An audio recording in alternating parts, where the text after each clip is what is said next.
Hello, and thank you for joining us this evening for this virtual celebration of the Etheridge Knight project at the Indianapolis Public Library's Center for Black Literature and Culture.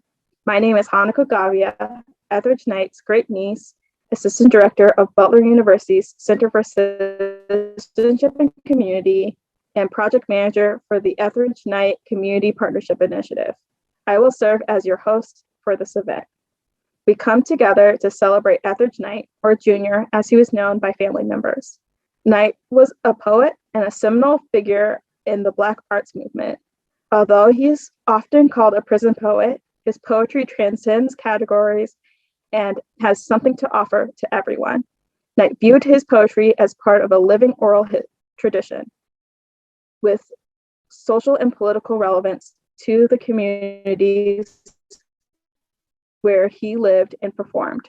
Knight was also a family member, a friend, and a teacher. It is our goal to explore these diverse aspects of Knight and his legacy. During the presentation, you will hear a range of voices in celebration of Knight and his legacy. Student researchers for Butler, Knight's friends and family members, and young poets who are part of a new generation of verbal artists. We kindly ask after the presentation that you fill out a survey about your experience today. To start our event tonight, I would like to present our first two speakers of the night, Nichelle Hayes, Director of the Center for Black Literature and Culture, and January York, the Center for Black Literature and Culture's Poet Laureate. Hello, I am Nichelle M. Hayes, the founding leader for the Center for Black Literature and Culture at Indianapolis Public Library. I am honored to be with you today to talk and discuss and honor Mr. Etheridge Knight, a poet, a beloved member of the Indianapolis community. I have been working over the last year with Butler University, as well as the Etheridge Knight family and many, many other members that work so hard on the committee. This is the celebration of the 90th anniversary of his birth.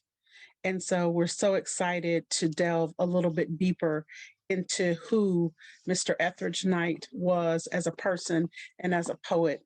I'm going to share just one of his haikus, which always resonates with me. And then I will hand it over to the next person on our program. Making jazz swing in 17 syllables ain't no square poet's job. Haikus are very difficult, and that one really resonates and gives you a lot to unpack the more you read it. Thank you, and have a wonderful day. I died in Korea from a shrapnel wound, and narcotics resurrected me. I died in 1960 from a prison sentence, and poetry brought me back to life. Etheridge Knight served time in Indiana State Prison, where he read and wrote poetry, and was also visited by several of the well-established Black poets of the Black arts movement, including Gwendolyn Brooks. His book of poetry was released while he was still incarcerated in 1968 and entitled Poetry from Prison. It was received to critical acclaim and helped establish and secure his seat in the Black arts movement. See, the Black arts movement is where Black people's needs, hopes, dreams, experiences, and expressions were displayed from our own perspectives. Knight's poetry gave hard truths and vivid experiences and expressions of Black Americans. Shying away from no controversial topic, he was unapologetic about what he shared, and it made him a perfect fit for the movement.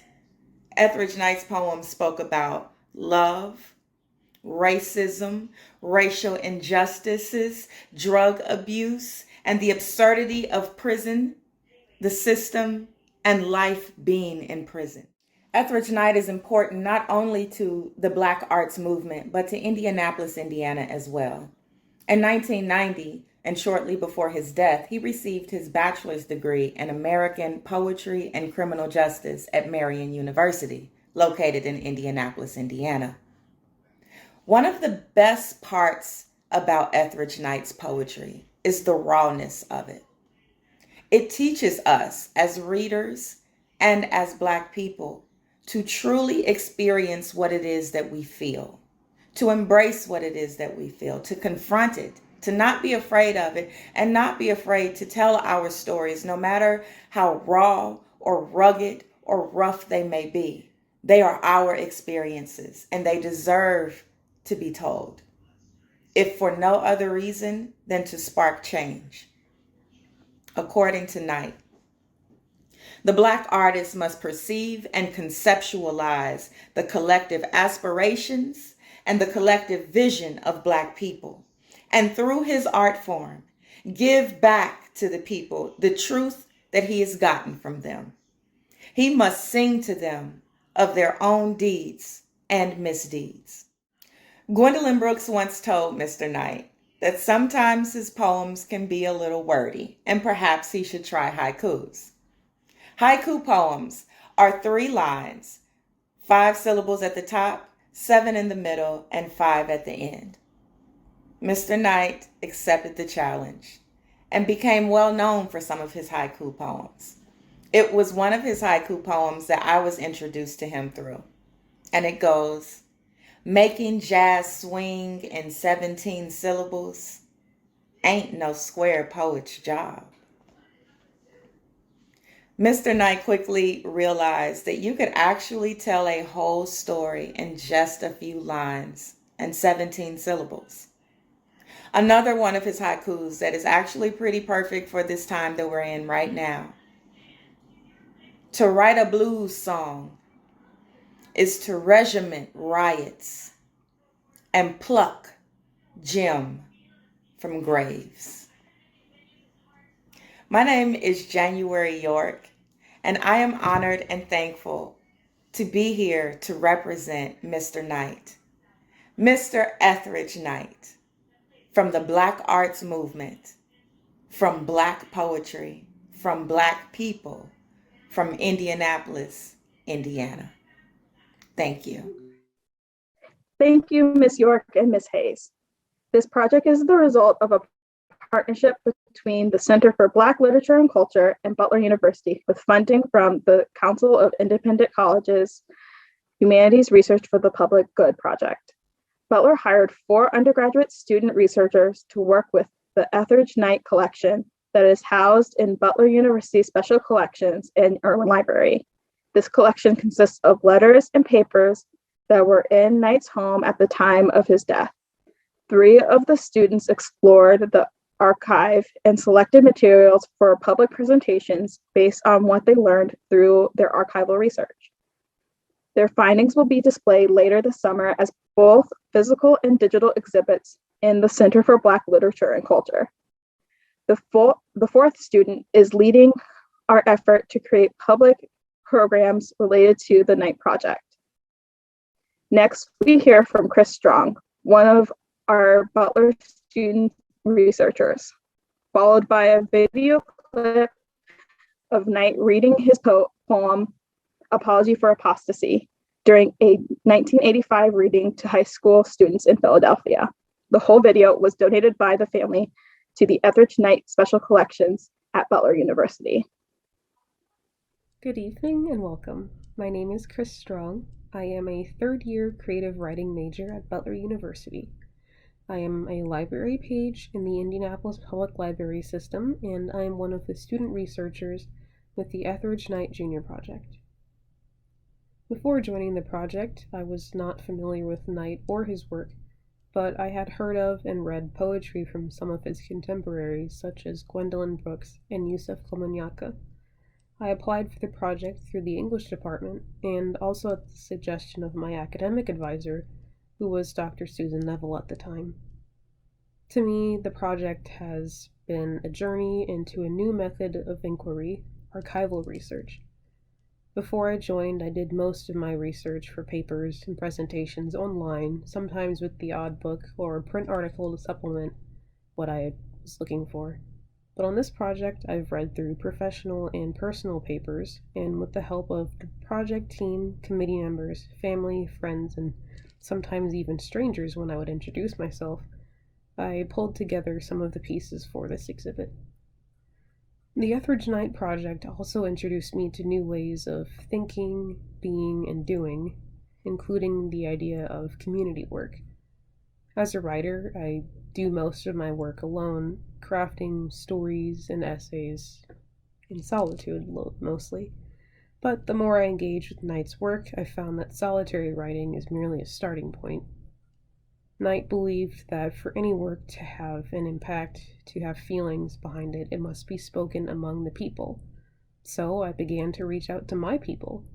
I would ask them for advice, run ideas past them, and imagine audiences outside of myself and the people I was immediately around.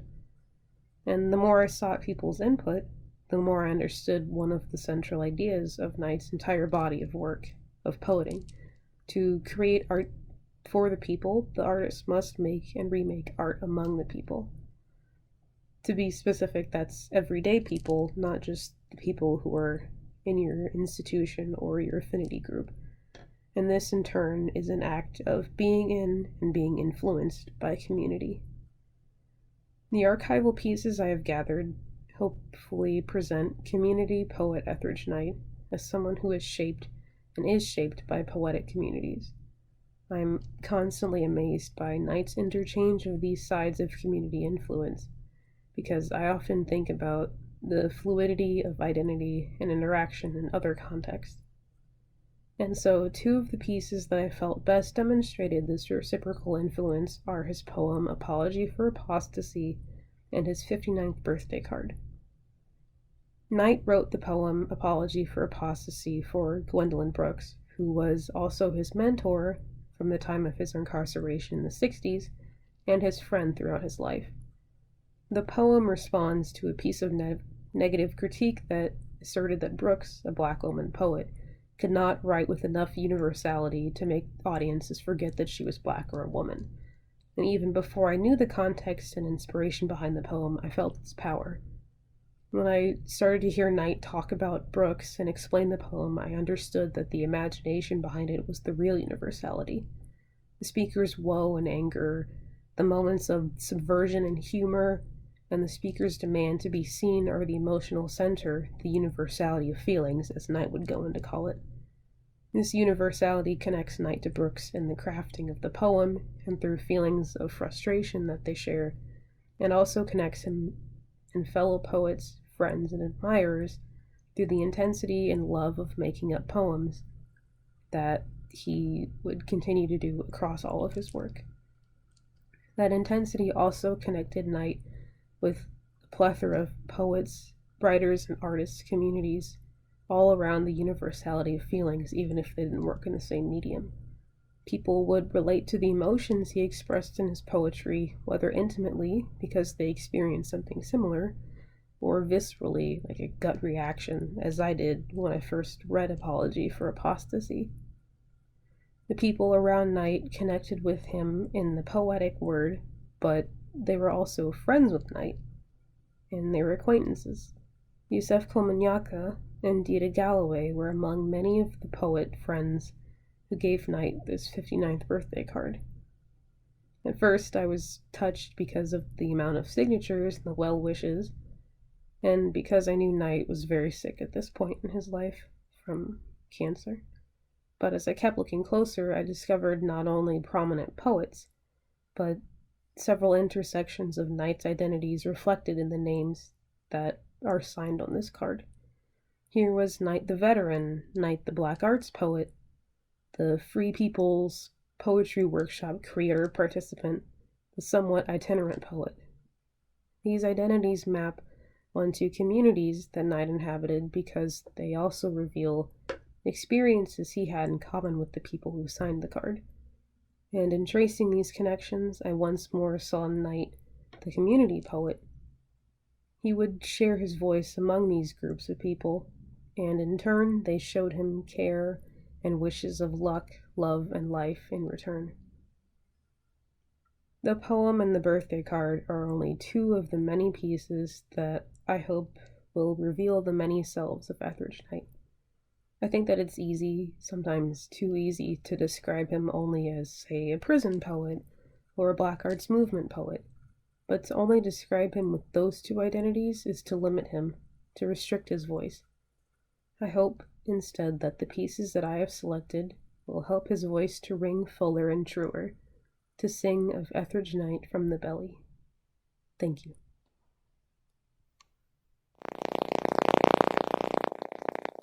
Gwendolyn Brooks is one of my teachers. She used to come down to the prison and bring me books and critique my poems. And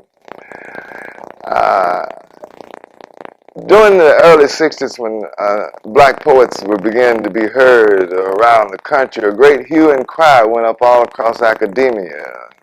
Some critics were saying, well, these poets are not addressing universal themes, they're talking about their own experiences. And in fact, one very well-known poet and critic said that he doubted if Gwendolyn Brooks could write without making the reader aware, one, she was black, and two, that she was a woman. It implied if those experiences were all that she had to write about, it didn't reach universality, whatever that is. So I made up this poem in response. It's titled Apology for Apostasy. And then I'll say a couple of her poems to you. Soft songs like birds die in poison air, so my song cannot now be candy. Anger rots the oak and elm, roses are rare, seldom seen through blind despair. And my murmur cannot be heard above the din and dam. The night is full of boogers and bastards, no moon or stars light the sky. And my candy is deferred to peacetime, when my voice shall be light like down, lilting in the air. Then shall I sing of beaches white in the magic sun, and of moons and maidens at midnight. Thank you, Chris. One of the ways Knight performed outreach in the community was by creating what he called the Free People's Poetry Workshops. He offered these workshops across the country, bringing together an inclusive mix of family, readers, writers, and students consistent with his belief in common humanity. One of Knight's close friends was poet Kenneth May, who has continued the Free People's Poetry Workshops to this day in his current home in South Korea. Here is Kenneth May reading Knight's poem, Green Grass and Yellow Balloons.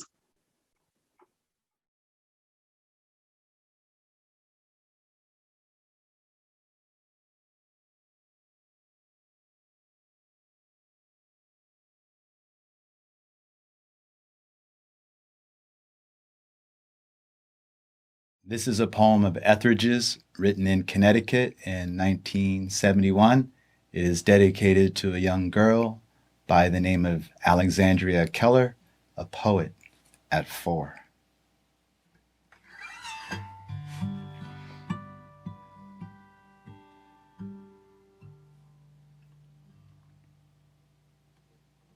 The garden we walked in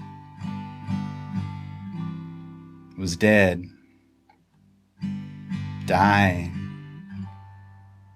and the fine rain fell.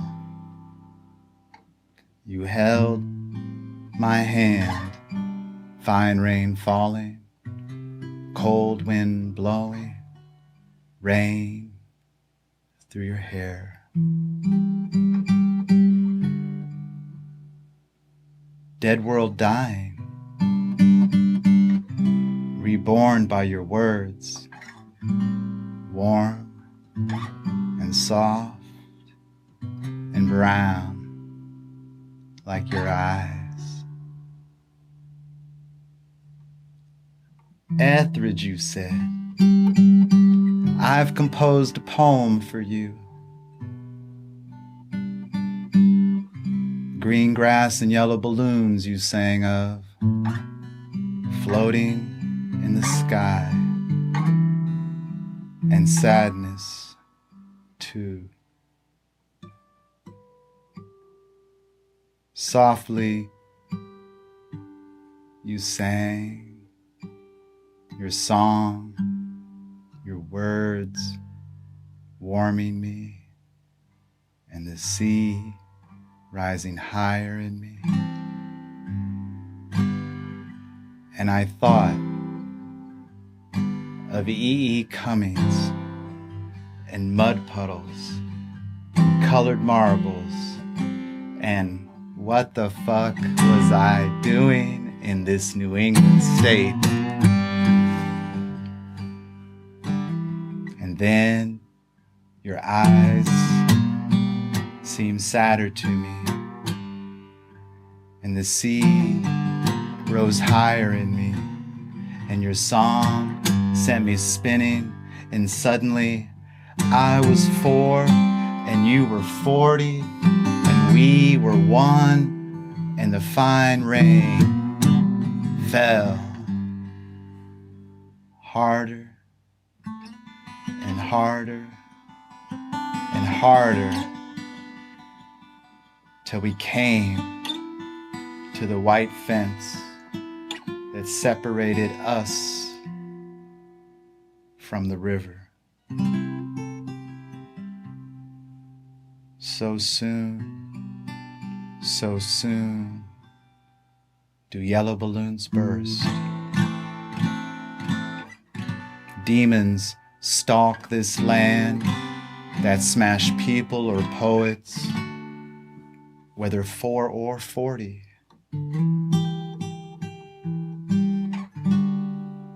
So soon will your words be eagles that rise from above the warmth of their nest to soar above this freeze and froze and frigid land. And we who will walk in new ways will hear you. We will hear you and sing too of green grass and yellow balloons.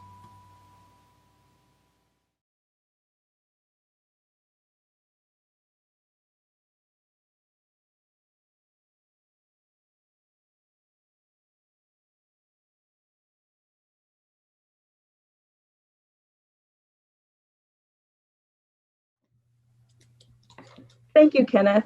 Our next presenter is Nate Lehman, the second student researcher working in the Knight Archive. Nate is a recent 2020 Butler graduate and will share some of his insights and a few archival pieces he selected to highlight as part of the Etheridge Knight project. Afterwards, we will have a brief clip of Etheridge Knight talking about oral representation of poetry. Good evening, and welcome to our program. My name is Nate Lehman, and I was one of the student research assistants from Butler University on the Etheridge Knight Junior project. I've since graduated, but I worked on this project throughout my senior year, and I wouldn't miss this opening for the world. I'm so thrilled that we're able to make this happen. So thank you so much to everyone who has joined us and is engaging with this, and thank you to everyone who helped make this a reality. Prior to my involvement with this project, I was not super familiar with the work of Knight or his life, and I was certainly not aware of the extent of his influence and importance. I heard about this project through the English department at Butler, where they said it was a chance to do archival research on an important literary figure from Indianapolis. I knew I wanted to be a part of that opportunity no matter what, and the more I learned about Knight and his work, first through the preliminary reading we did before even diving into the archive, and certainly as we dug deeper and deeper into the collection, the more and more invigorating the project became. The real pleasure of archival research is, of course, the artifacts and the intimacy they provide. Getting to sit down and look at all these different things you could never find if you just sat down and Googled Etheridge Knight Jr., from letters to and from friends and family and people he was in relationships with, to handwritten drafts and edits of his poems, to the little doodles he scribbled on scraps of paper, was both instructive and enveloping. It made me look at his work and his life in a whole new way. I'm glad we're doing the digital archive along with this exhibit, because it will hopefully give more people access to what we had the pleasure of learning from. Part of what struck me about Knight and his work was how much he shunned convention to create something captivating and sometimes hard to pin down. He talked repeatedly about how he viewed oral poetry as the most pure and exhilarating form of the art, and his work itself is a personal variation of oral traditions that came before him, like toasts. Knight sometimes referred to himself as a prison poet. The title of his first published book of poems, written while he was in prison, was aptly Poems from Prison. But if I sit here and say that Knight was simply a prison poet and offer no further interrogation, it creates this idea that he was a poet who exclusively either wrote poems about prison or wrote poems while in prison. To leave the conversation at that, and to not investigate Knight and his work and influence any further beyond that broad stereotype, is an inappropriate way to approach his legacy and does a huge disservice to examining the ways he subverted expectations throughout his life. This subversion is apparent in the ways he kept in touch with his past experiences through providing people in similar situations avenues for self-expression. There's quite a bit to talk about in terms of Knight's status as a prison poet, not least of all how it allowed him to make the personal political in an explicit, incisive way. But for this segment, I want to call attention to just a couple of the more personal artifacts I pulled to help shed some light on this part of Knight's work. Knight would often host free people's poetry workshops, which were part of a revolutionary program aimed at helping people find a path to truly and genuinely express themselves. Knight often hosted these workshops at prisons, and he kept in correspondence with a lot of the people he met through them. I think Chris and Dakota can attest to the fact that he was a pretty prolific epistolarian. He had quite a few pen pals throughout his life. One of the people he kept in touch with was a man named John Paul Monarch. They shared letters and poems back and forth, and when Monarch was eligible for parole, he asked Knight to write the letter of recommendation for the application. It was a pretty big deal. Knight agreed, and in the letter, he highlights what poetry means to him and how he's seen Monarch grow through his relationship to poetry. It is, I thought, a pretty touching memento of friendship and a testament to Knight's sense of his own experiences and how to connect with others through them.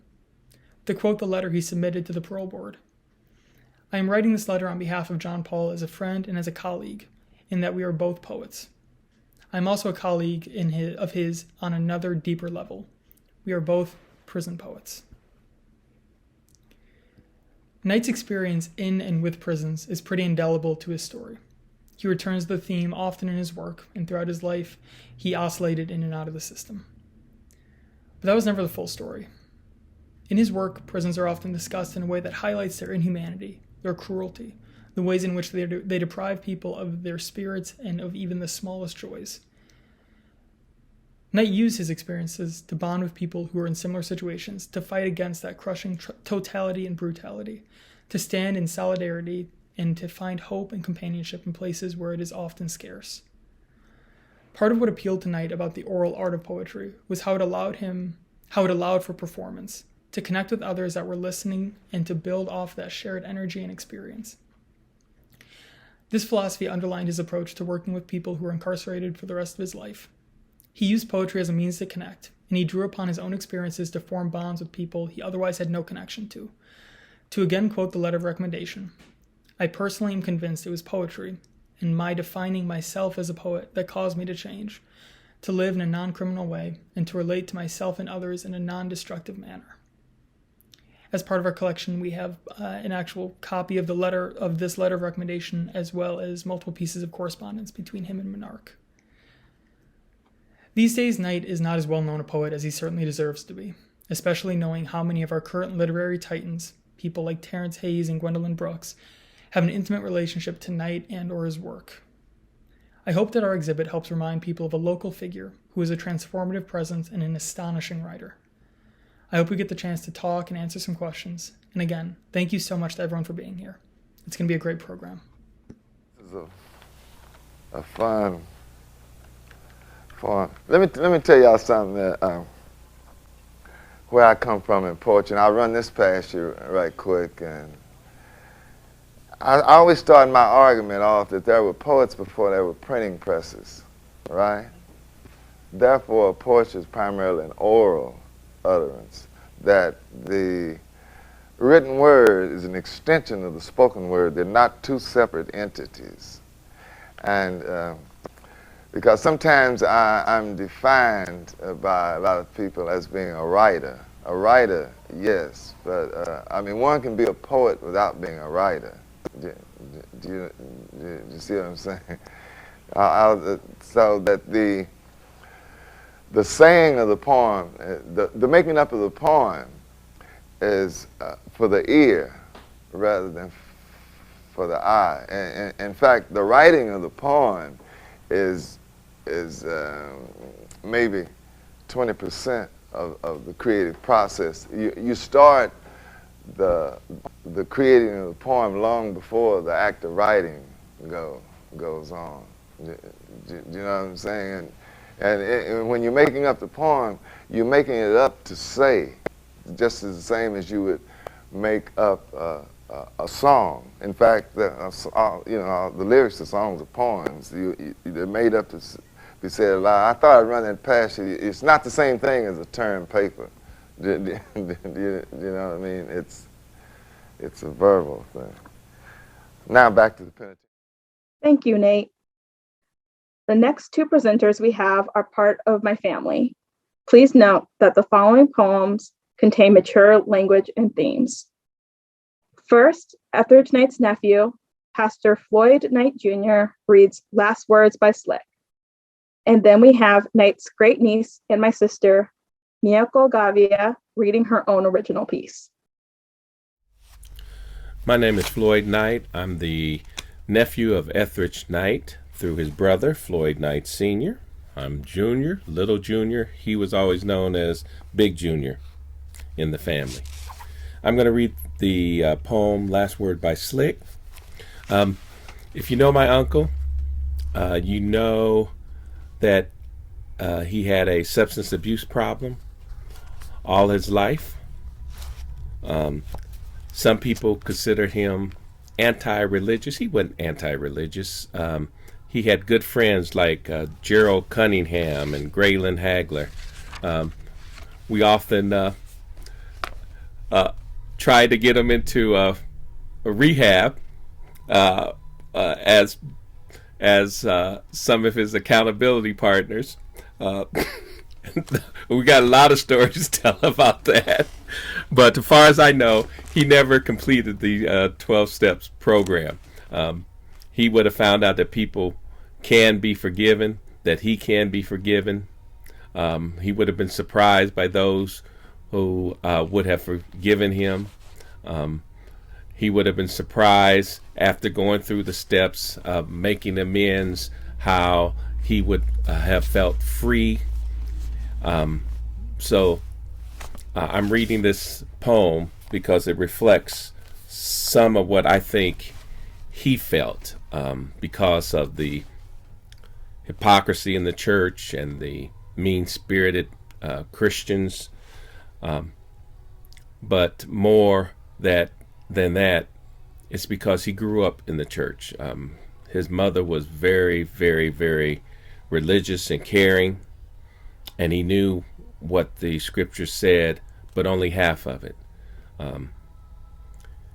If only he would could have experienced that God loves you just the way that you are, but love you too much to leave you that way, I think he would have found inner peace and inner acceptance. Last Words by Slick, or a self-sung eulogy.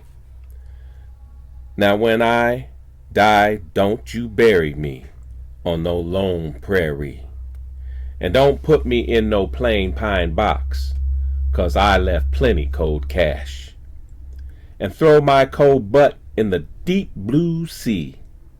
Whatever you do, don't plant me in no 6 feet of dirt. Just mash me, except for my dick, which I want wrapped in a white woman's skirt. I don't want no preacher, man a preaching over me, 'cause I know where I am going. I don't want no tears, no flowers, no standing around and waiting up all hours. Just get a golden trumpet and have Dizzy blow it, 'cause I was slick, and you damn well know it. No piano playing, no blues please, no moaning and groaning. Just lay me on the table, mash me into my $200 suit, red socks, black patent leather shoes, polka dot tie, make damn sure it's silk, And don't forget it. Take me out to my pink Cadillac. Prop me up under the steering wheel. Tow me out to a real high hill. Dig a hole 20 feet long and 20 feet wide. Place a giant joint of reefer weed by my side. Then leave me alone and let me drive to hell in style. The last words by Slick. This next poem is one of mine. It's called 11, Poem for My Sister.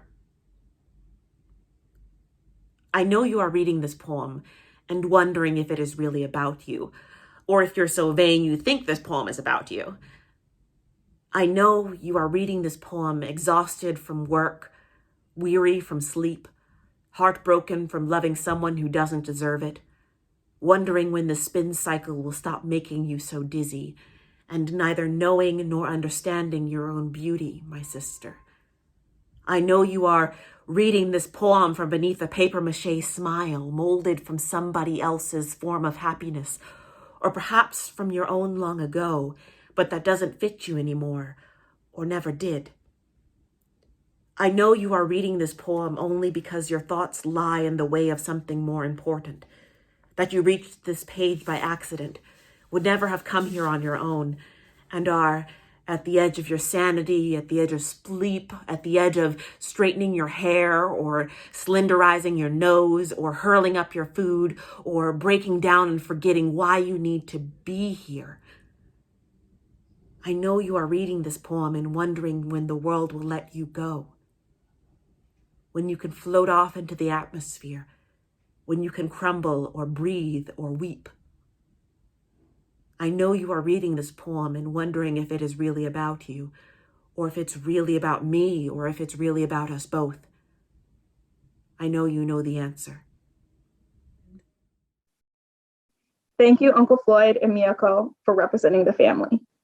The third student researcher was Dakota Love, a senior at Butler studying sociology. Her focus was on Etheridge Knight's life experience reflected in his art and on his community connections as found in the archival materials.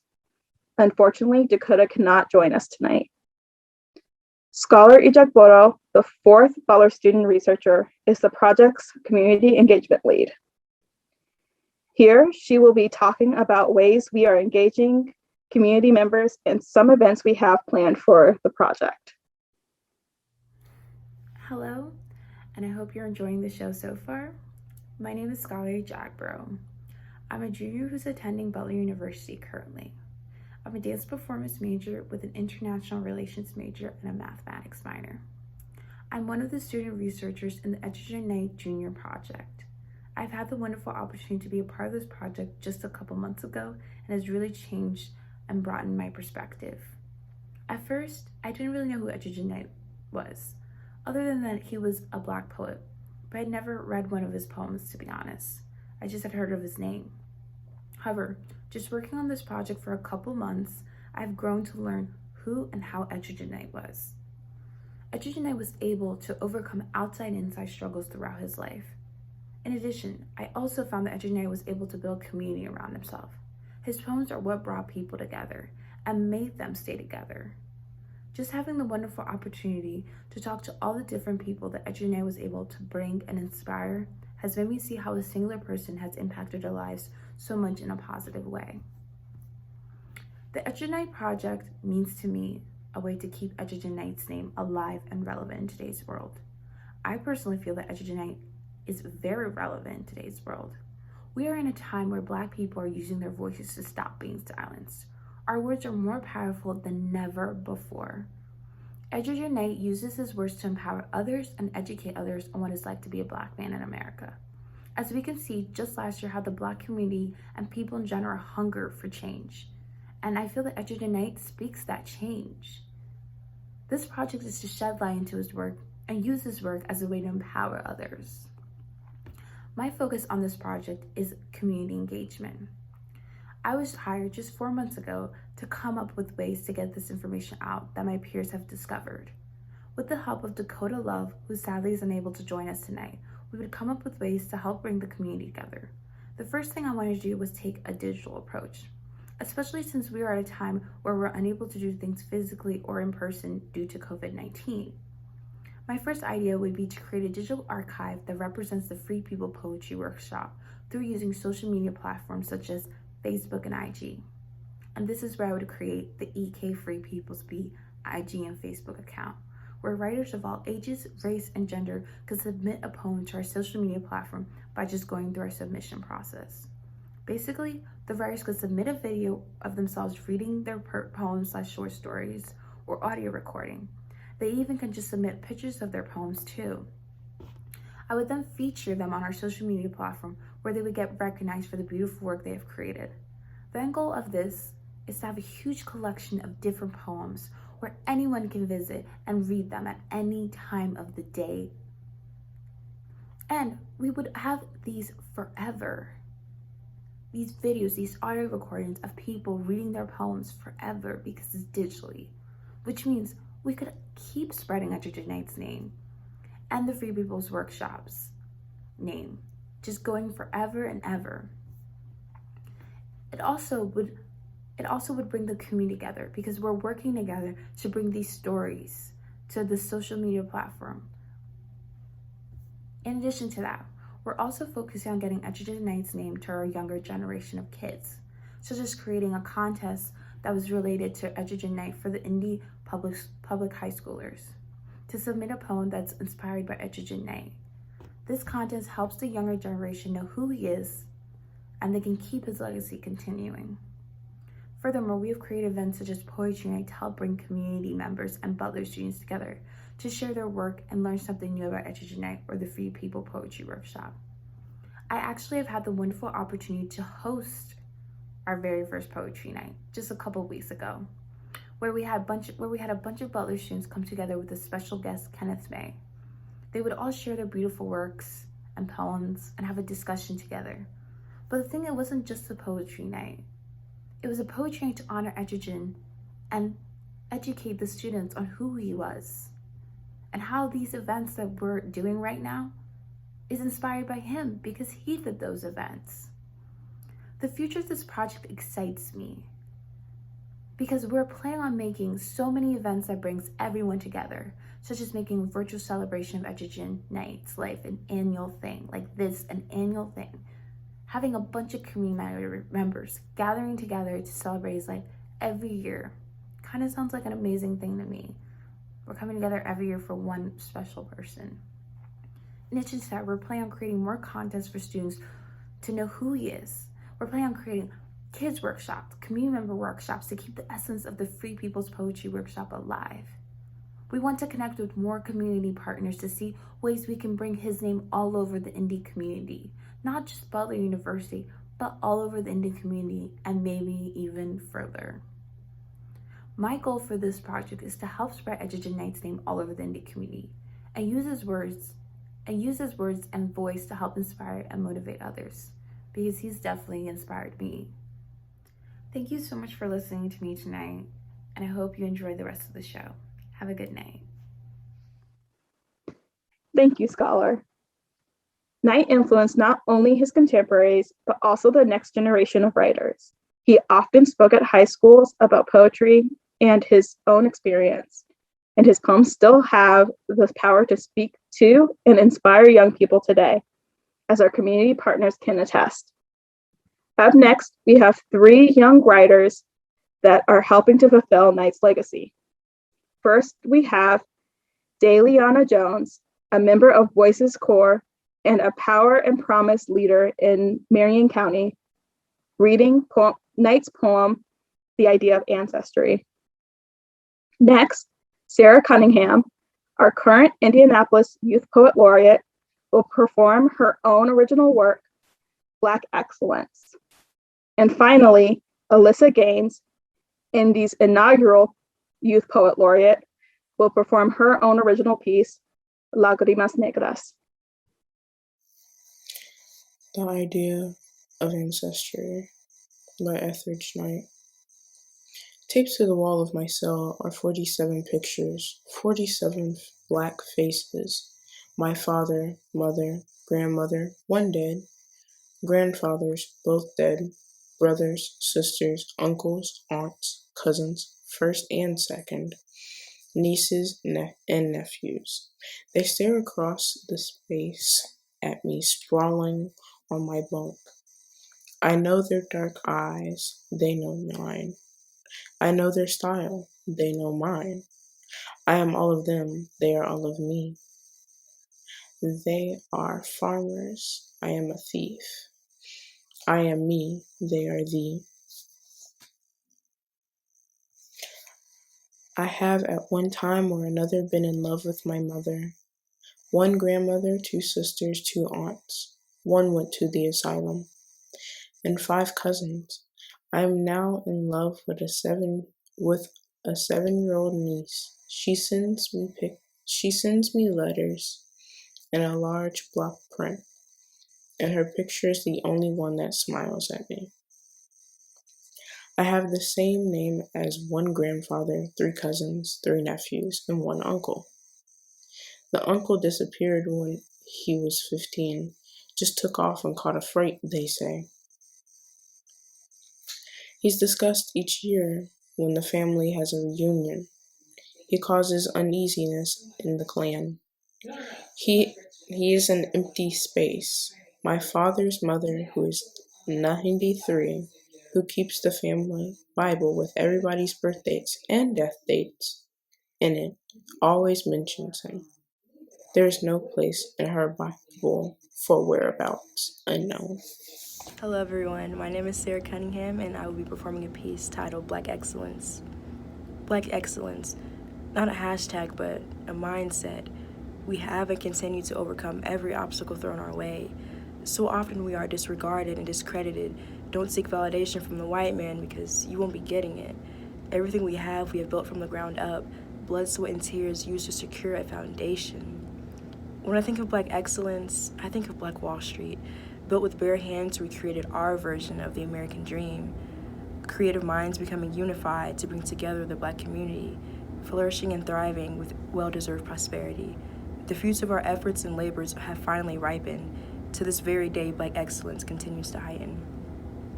The beauty that lies within us exuberates as we shine. Our strength, zeal, and pride keep us going on our grind. It seems like history was against us, but on the contrary, I find that everything we have gone through has made us stronger in heart and mind. Thank you. Aunque tú me has echado en el abandono, aunque ya has muerto todas mis ilusiones, en vez de maldecirte con justo encono, en mis sueños te colmo, en mis sueños te colmo de bendiciones.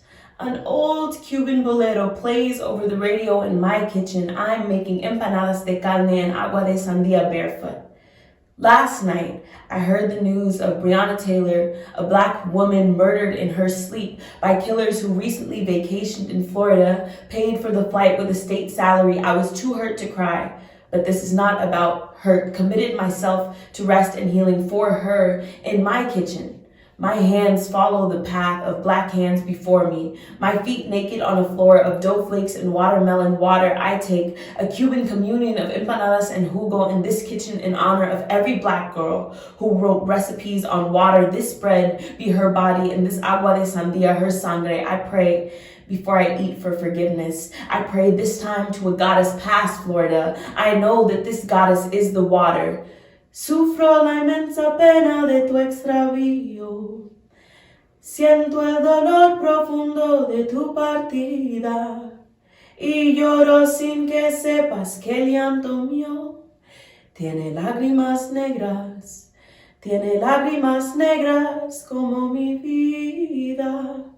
A water of lágrimas negras, cursed or blessed, where Black mothers fell gracefully in and baptized themselves way back when, and now I imagine this goddess got there with her arms out like Jesus. I imagine this goddess chose water over bondage. I know she is there, carrying secrets of self-healing, kitchen spells, and traditions, telling us the whispers of when she turned water into agua fresca. I know that she is all of us Black girls learning to choose water over bondage. She is all of us trying to find the balance between fight and rest. I know she floats our names when everyone forgets to keep saying them, telling them take us serious like Tide, and teaching us how to take communion to ourselves, to transform in a kitchen, waking us up every morning. And when we mourn, I know she's in our lágrimas, our tears, and leads them to a shore somewhere, showing that we are our own deities. We are the water, Oshun, an ocean for every Black girl that dies, and we cry quietly. They don't know that our sobs are lágrimas negras, negra, like the bottom of the sea where she lives, where when we die, we're born again,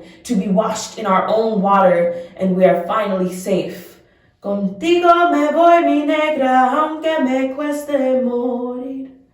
When it's my time to meet her, bury me in El Caribe so I can see her under a black sand beach, her Marea del Portillo and Granma, the black part of La Isla, or until then, I'll stand barefoot in my kitchen and cook the secret recipes that show our journey.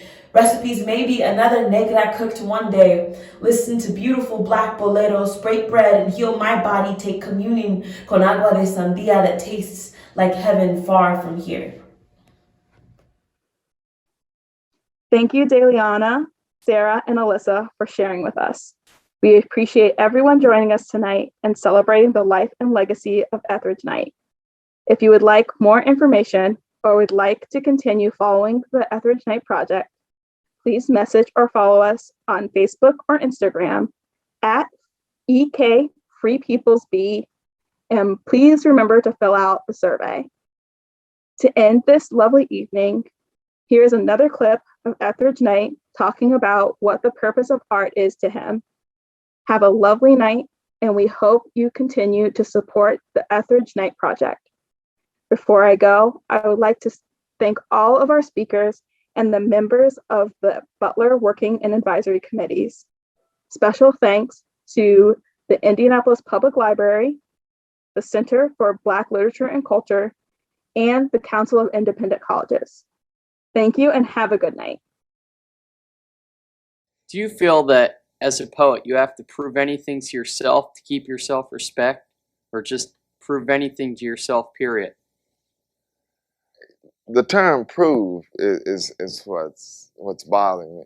Now, as a poet, I'm obliged for some kind of integrity in the language, because I know that in poetry, like what you're dealing with, if you don't keep a certain integrity, it comes back on you, and I can testify that it does come back on you. But no, it's the purpose. You know, I'm a poet, and I make up poems to communicate, and by that I mean communion, a kind of community. And my first address is to my own self, you know, and then to other selves. But if a communication takes place, then everything is proved.